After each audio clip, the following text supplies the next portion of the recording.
Hey guys, what's up? So we're going to talk real quick about the assessment process, why that's important, kind of a quick overview on how we do it and kind of the order in which we do it, and then how you build value around that as you're trying to, create a client out of a prospect. So the first thing, our assessment is based around the same primary three elements that all our workouts are built around. So we assess conditioning, we assess strength, we assess endurance, and we also assess mobility a little bit. First, I want to talk about when somebody comes in for the first time, whether you know them or it's the first time you've met them for an assessment workout, the process you want to take them through and how you want to use that time. Typically, we only schedule about 30 minutes at a time for those assessment workouts. So it's really important that we're efficient with that time, especially if you have another client coming in right behind it. So what we like to do is obviously we get them with a heart rate monitor on and we explain to them the different zones and how they're gonna help read the heart rate monitor with us. And then we let them know that we're gonna be taking notes on our phones so they don't think we're on Facebook or whatever.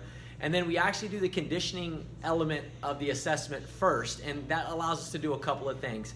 It allows us to start building a little bit of a relationship with that person, especially if you don't know them. So you can ask them about anything we need to keep an eye out for, whether they're banged up, knees, shoulders, lower back, whatever the case is. And then it also gets them warmed up, so they're actually going to be moving a little bit better. So it doesn't matter how long, I guess, that you do a conditioning assessment. Sometimes I do 4 minutes, 6 minutes, 8 minutes. What we're trying to do is get them to a certain zone. If they're really struggling, probably only zone 3. If they look pretty efficient or pretty athletic, then we can get them to zone 4.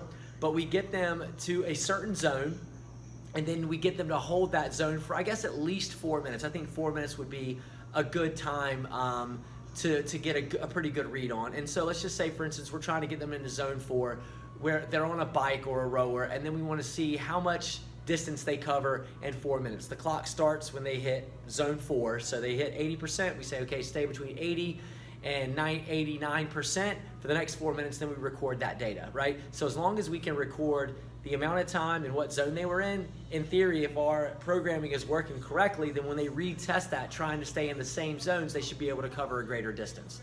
So second, what we do then is we go into mobility, and we typically are going to use that PVC pipe. And what we do with the PVC pipe, right, we do those pass-throughs, make sure their shoulders are moving well. We get them in the bottom of the squat, make sure that their hip mobility is there. If it's not, then we build value on that, right? We talk about that, say, okay, listen, left shoulder's banged up, a little tight, you feel that tension, all that good stuff. Same thing in the bottom of the squat. Okay, so you're having a hard time getting on the heels of your feet. This is probably why. I show them some stretches to open it up.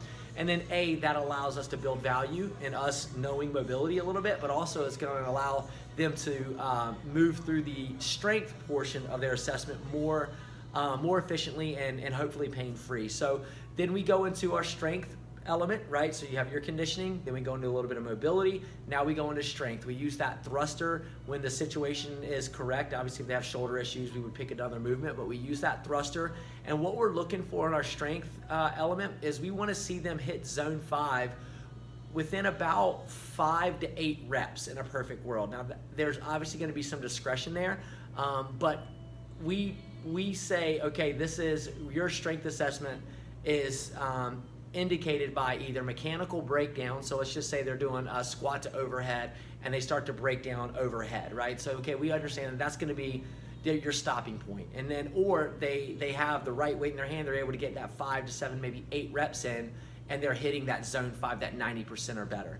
And then we finish with our endurance element, right? And then our endurance element, we know the movements, right? They're going to do inverted row or a pull up. They're going to do a push up. They're going to do an air squat, and then they're going to do that plank for a remainder of time. 60 seconds of work, 60 seconds of recovery. And then what that does for us, it gives us a really good picture of where they are in all those elements. And from that point, we say, okay, here's what we offer. We offer one-on-one. We offer group.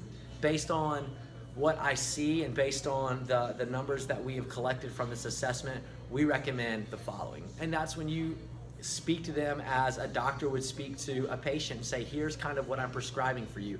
And that can be, you are ready for groups. You probably want to train a little bit one-on-one before you go into groups, or it could be a mix of the two. Hey, your shoulders are really banged up or your knees really banged up, so let's do an upper body day together, and then you could do lower body with a group or vice versa. So hope this helps. Make sure if you have any questions, you speak with somebody else on the team that seems to do a really good job in this part, and ultimately we just want to be a solution for that person.